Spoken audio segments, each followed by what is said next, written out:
দ্বিতীয় বিশ্বযুদ্ধের অবসান হল ১৯৪৫ সালে, কিন্তু এর ভয়াবহ ধ্বংসযজ্ঞের স্মৃতি ইউরোপ জুড়ে ছড়িয়ে রইল। শহরগুলো ধ্বংসস্তূপে পরিণত, মিলিয়ন মানুষের মৃত্যু আর মানবতার বিরুদ্ধে সংগঠিত অপরাধের ফলে পৃথিবী যেন এক গভীর সংকটে নিমজ্জিত হয়।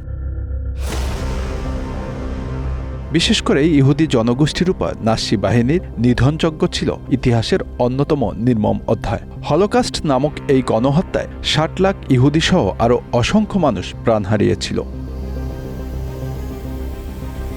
নাৎসি বাহিনীর ক্যাম্পগুলোতে বন্দীদের উপর চালানো হয়েছিল বর্বর নির্যাতন ও হত্যাযজ্ঞ। এছাড়াও বিভিন্ন যুদ্ধক্ষেত্রে যুদ্ধাপরাধ সংগঠিত হয়েছিল। মানবতার বিরুদ্ধে এই অপরাধের বিচার করার দাবি উঠল বিশ্বজুড়ে। কিন্তু প্রশ্ন উঠল, এই অপরাধের বিচার হবে কিভাবে? কাদেরকে দায়ী করা হবে? কোথায় এবং কারা করবে এই বিচার?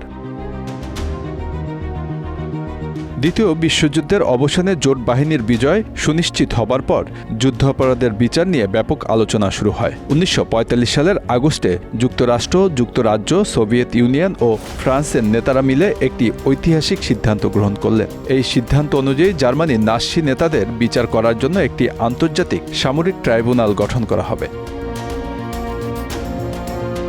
এই বিচার শুরু হয় জার্মানির নুরেমবার্গ শহরে, যেখানে ঐতিহাসিকভাবে নাৎসি পার্টির সভাগুলো অনুষ্ঠিত হতো।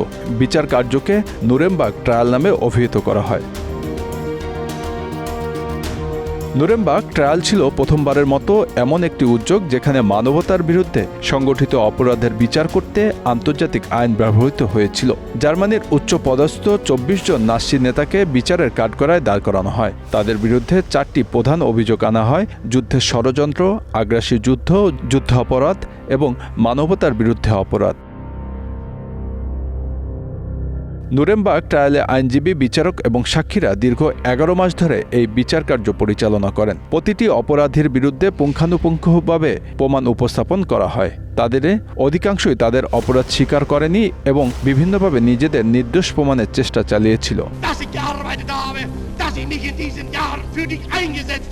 তবে সাক্ষ্য প্রমাণ এবং ভুক্তভোগীদের বক্তব্য স্পষ্টভাবে জানিয়ে দিল কিভাবে এই অপরাধীরা মানবতার বিরুদ্ধে ঘৃণ্য অপরাধ সংগঠিত করেছে। বিশেষ করে হলোকাস্টের ক্যাম্প থেকে বেঁচে ফেরা কিছু সাক্ষীর বিবরণ শোনার পর আদালত কক্ষে উপস্থিত অনেকেই শিউরে উঠেছিলেন। ১৯৪৬ সালের অক্টোবরে নুরেমবার্গ ট্রায়ালের রায় ঘোষণা করা হয়। ১২ জন নাৎসি নেতাকে মৃত্যুদণ্ড দেওয়া হয়, বাকিদের বিভিন্ন মেয়াদে কারাদণ্ড প্রদান করা হয়। এটি ছিল এক ঐতিহাসিক মুহূর্ত, যেখানে বিশ্বে প্রথমবারের মতো গণহত্যা ও মানবতার বিরুদ্ধে অপরাধের বিচারের উদাহরণ সৃষ্টি করল।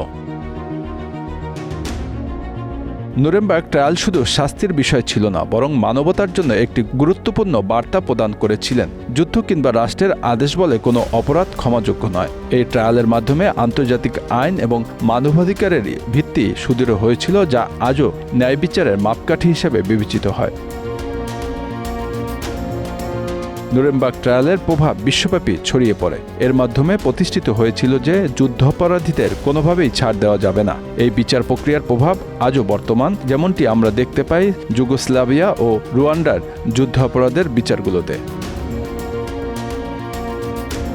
Bangla affairs news desk.